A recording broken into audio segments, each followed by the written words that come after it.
और ईमान का दिल को छू लेने वाला वाकया। दोस्तों, आज हम एक ऐसी अजीम खातून का वाकया सुनने जा रहे हैं जिनका जिक्र कुरान मजीद में इंतहाई इज्जत और एहतराम के साथ किया गया है। ये है हजरत आसिया बिन्ते मुज़ाहिम।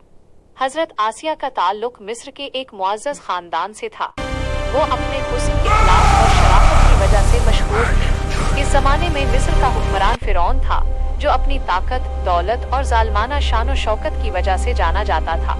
फिरौन के महल की जिंदगी किसी ख्वाब से कम नहीं थी। सोना, चांदी, हीरे, जवाहिरात, खादिम और खादमाएं, गर्ज दुनिया की हर नेमत वहाँ मौजूद थी। हजरत आसिया जब फिरौन की शरीके हयात बने तो वो इस आलीशान महल की मलका करार पाएं। दुनिया की नज़र में ये शादी एक बहुत बड़ी कामयाबी थी और हर कोई यही समझता था कि हजरत आसिया दुनिया की खुश नसीब तरीन औरत हैं, क्योंकि वो वक्त के सबसे ताकतवर बादशाह की बीवी हैं। लेकिन दोस्तों, कभी कभी दुनिया की बड़ी से बड़ी शान और शौकत भी दिल को सुकून नहीं दे सकती। फिरौन सिर्फ एक बादशाह नहीं था, बल्कि वो तकब्बुर में इस कदर डूब चुका था कि उसने नाउज़ बिल्लाह खुदाई का दावा कर दिया था। वो लोगों से कहता था, मैं तुम्हारा सबसे बड़ा रब हूँ। हजरत आसिया का पाकीज़ा दिल ये सब देखकर बेचैन रहता था। उनका ज़मीर ये कबूल करने को तैयार न था कि कोई इंसान खुदाई का दावा करे। फिर एक दिन अल्लाह ने उनकी जिंदगी का रुख बदल दिया। जब अल्लाह के नबी हजरत मौसीज़ अलैहिस्सलाम का पैगाम हक मिस्र में फैलना शुरू हुआ तो हजरत आसिया के दिल पर सच्चाई की रोशनी पड़ चुकी थी। उन्होंने समझ लिया कि हक क्या है और बातिल किया।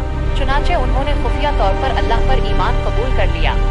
सोचिए, एक तरफ दुनिया का ताकतवर तरीन बादशाह शौहर हो और दूसरी तरफ अल्लाह पर ईमान लाना, ये कोई मामूली फैसला नहीं था। हजरत आसिया ने महल, ताकत और दौलत सब कुछ होने के बावजूद अल्लाह की रजा को चुन लिया। लेकिन जब फिरौन को मालूम हुआ कि उसकी अपनी मलका अल्लाह पर ईमान ला चुकी है और उसे झूठा समझती है, तो वो गुस्से में आपे से बाहर हो गया। उसने हजरत आसिया को सख्त तरीन अजियतें देना शुरू कर दें। रिवायात में आता है कि उन्हें तपती धूप में तपते हुए सहरा पर लिटा दिया जाता, उनके हाथ पांव बांध दिए जाते और सीने पर भारी पत्थर रख दिए जाते।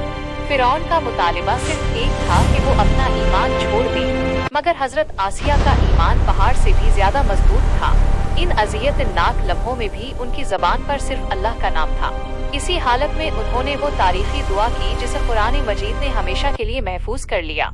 ऐ मेरे रब, मेरे लिए अपने पास जन्नत में एक घर बना दे और मुझे फिरौन और इसके जालिमाना अमल से नजात अता फरमा। अल्लाह तालीज़ ने उनकी दुआ कबूल फरमाई। रिवायात के मुताबिक उस वक्त अल्लाह ने उनकी आंखों से पर्दे हटा दिए और उन्हें जन्नत में उनका मकाम दिखा दिया।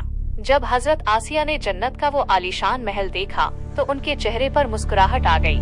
उन्हें यकीन हो गया कि दुनिया की ये तकलीफें आर्जी हैं, जबकि अल्लाह का इनाम दायमी है। इसी ईमान और इस्तिकामत के साथ हजरत आसिया ने दुनिया से रुखसत होकर जन्नत में बुलंद मकाम हासिल कर लिया। दोस्तों, जरा गौर कीजिए, एक औरत जिसके पास दुनिया की हर आसाइश मौजूद थी, लेकिन जब हक सामने आया तो उसने सब कुछ ठुकराकर अल्लाह को पा लिया।